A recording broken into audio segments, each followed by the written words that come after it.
Hello दोस्तों, कैसे हैं। तो आज आ रहे अनदर वीडियो के साथ आप तमाम दोस्तों से बात करने के लिए आया हूं और बताने के लिए आया हूं कि बहुत सारे दोस्तों का ये सवाल होता है कि सऊदी में आने के लिए वीज़े चाहिए भाई। बहुत सारे लोग हमको भी बोलते हैं भाई वीज़े का कहीं कोई जुगाड़ है तो करवा दो हमको। तो देखिए, वीज़ा जो है अभी सऊदी का उतना निकल नहीं रहा है। वर्किंग वीज़ा हो या ड्राइवरी का वीज़ा हो या फिर अदर जैसे कोई होते हैं टूरिस्ट वीज़ा हो, तो अभी फ़िलहाल टूरिस्ट वीज़ा पे तो कोई वर्कर आदमी जो काम करने के हिसाब से आएंगे वो तो आना नहीं चाहेंगे। तो इन्हीं सब बातों पे मैं बात करने के लिए आया हूँ। अगर आप हमारे चैनल पे नए हैं तो हमारी वीडियो को पहले से एक लाइक कर दे और हमारा यूट्यूब चैनल को भी सब्सक्राइब कर दे, ताकि आने वाली जो भी वीडियो की नोटिफिकेशन हो वो आप तमाम दोस्तों तक बहुत जल्द मिल सके। तो चलिए मैं बताता हूँ आज का जो मेरा टॉपिक है कि भाई वीज़े के हिसाब वीज़े कैसे मिलेंगे या वीज़ा हमको दे दो भाई उधर ही से कुछ करवा के। तो देखिए, मैं वीज़ा का कोई यहाँ का मैं सऊदी नहीं हूँ या कुछ हूँ कि मैं वीज़ा कहीं से भी निकलवा के मैं भेज दूँ और लोग आ जाए, ऐसा नहीं होता है। तो दोस्तों, ऐसा है ना कि आप जैसे आना चाहते हैं तो आप कहीं अच्छी ऑफिस से जाके कांटेक्ट करें। वो भी रजिस्टर्ड ऑफिस होनी चाहिए, अच्छी ऑफिस हो, वहाँ जाके आप कांटेक्ट करें। तो फिर वीज़ा के लिए अप्लाई करें, भाई मेरे को वीज़ा चाहिए, मैं इस काम का हूँ। उसके बाद वहाँ से आप वीज़ा ले, उसके बाद आए, उसके बाद वीज़ा मिल जाए, उसके बाद यहाँ आ जाए, कमाए, अच्छी बात है। लेकिन मैं वीज़ा का कोई ऐसा ये नहीं हूँ कि मैं यहाँ से मैं वीज़ा दूँ। मेरी जो कंपनी है उसमें जो लोग को ज़रूरत होती है कभी, तो ऐसे लोग हैं जो हमारे कांटेक्ट में, उनका जो है वो काम से रिलेटेड है ही नहीं, इसीलिए तो मैं मंगवा नहीं सकता हूँ। तो आप लोग जो भी आना चाहते हैं तो सबसे पहले आप किसी अच्छी ऑफिस से कांटेक्ट करें, ये छोटे मोटे एजेंट से कांटेक्ट ना करें। क्योंकि ये लोग जो होते हैं ना कि जो हेड ब्रांच होता है, जैसे जो रजिस्टर्ड ऑफिस होती है ना, जैसे अपने दिल्ली में, मुंबई में, हर जगह में एक आध दो ऑफिस, 4 ऑफिस ऐसी है जो रजिस्टर्ड है। तो वो रजिस्टर्ड ऑफिस जो होती है उससे जो है छोटी छोटी ऑफिस जो ब्रांचेज होते हैं, जो जिसको ब्रांच बोलते हैं, यहाँ से वहाँ, वहाँ से वहाँ, एक ब्रांच सब अपना अपना खोल देते हैं। और उस ब्रांच में जो है ना, हमारे जैसे आपके जैसे बहुत सारे लोग काम करते हैं। वो काम ये करते हैं कि जैसे अब एक वीज़ा आएगा, 4 वीज़ा आए या 10 वीज़ा आए, 10 वीज़ा अगर एक रजिस्टर्ड ऑफिस में आया है, कहीं का भी हो, या वांट कहीं का भी वांट हो, या सऊदी का, दुबई, कतर, ओमान, कहीं का भी हो, तो वो एक वांट एक रजिस्टर्ड ऑफिस में अगर 10 वीज़े गए हैं तो 10 वीज़े को आप समझ लीजिए कि उस मेन ऑफिस से, वहाँ से कनेक्शन कम से कम छोटी छोटी ऑफिस 10 है। अब वो 10 ऑफिस में वो वीज़ा गया कि भाई ये यार इस काम का आदमी चाहिए, इस काम का आदमी चाहिए। उस 10 ऑफिसों में जो है ना 10-10 लोग, 20-20 लोग काम करते हैं। वो जो काम करते हैं तो वो, अब जैसे हम हो गए, हम काम कर रहे हैं, हम 2-4 लोग को लेके आए, हम और दूसरा आदमी है वो 2-4 लोग को लेके आया। तो वो लोग जो है ना पहले क्या करते हैं, जैसे आपको पहले बता देंगे कि वीज़ा आ गया है, रेडी है, वीज़ा एकदम आया हुआ है, आप जितना जल्दी आइए मेडिकल करा लीजिए। तो वो जो है ना मेडिकल आपका करवा के आपसे 20-25 हज़ार रुपये लेके, आपका पासपोर्ट लेके, आपको सिर्फ फंसा के रखने के लिए, यानी पूरा क्लियर नहीं है कि आपका वीज़ा आया नहीं है, वो सिर्फ आपको बता दिया है कि वीज़ा आ गया है। तो इन सब धोखाधड़ी में मत पड़े, क्योंकि ये लोग वीज़ा आता नहीं है, बस सिर्फ ये सोचते कि भाई मैं किसी तरीके से अपने बंदे को फंसा के रखूं, लाऊं, क्योंकि हम लोग उनके कस्टमर हुए, ठीक है। अगर हम जितने कस्टमर उनसे जुड़ेंगे, वो एक एजेंट जो होते हैं उनका कम से कम 10 ऑफिस से कांटेक्ट होता है, और 10 ऑफिस में, एक मान के चले 10 ऑफिस में कांटेक्ट है, 10 ऑफिस से उसको 5 वीज़े मिल गए, और आदमी ये इधर कलेक्ट करके रखे हुए हैं 50, 40, 30।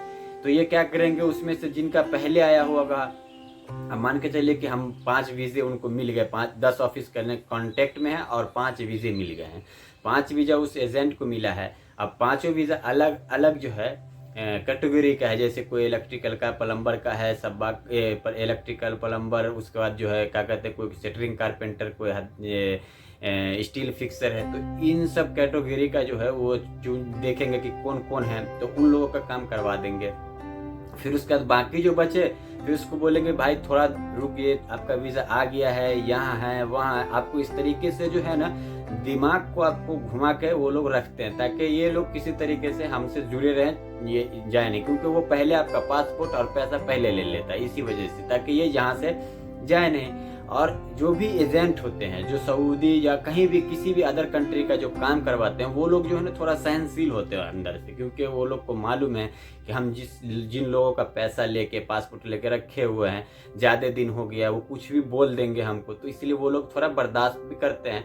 तो हम कह रहे हैं ये कि आप जिन भी एजेंट के थ्रू आप काम करवा रहे हैं, वो एजेंट के थ्रू काम ना करवा के आप कोशिश करें कि मैं खुद उस ऑफिस तक पहुंचूं और वहां डायरेक्ट मैं ऑफिस से काम करवाऊं। इससे होता है, इससे बेनिफिट आपके लिए दो होगी।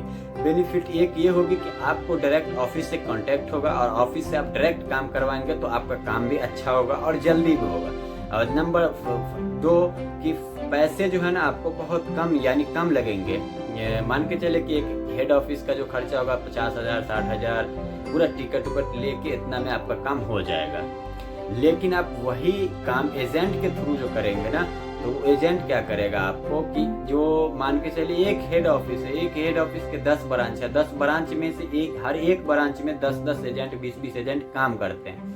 तो आप सोच ले कि अगर एक ऑफिस हेड ऑफिस से सेकंड ऑफिस में भेजा गया, फिर वहां से दूसरा एजेंट के थ्रू आप काम करवा रहे हैं, तो आपका जो होगा वीज़ा जैसे, तो एजेंट हम हैं, हमसे आप आए तो हम बात किए भाई, हम अपना 10,000 रुपये रख के हम अपना बात किए।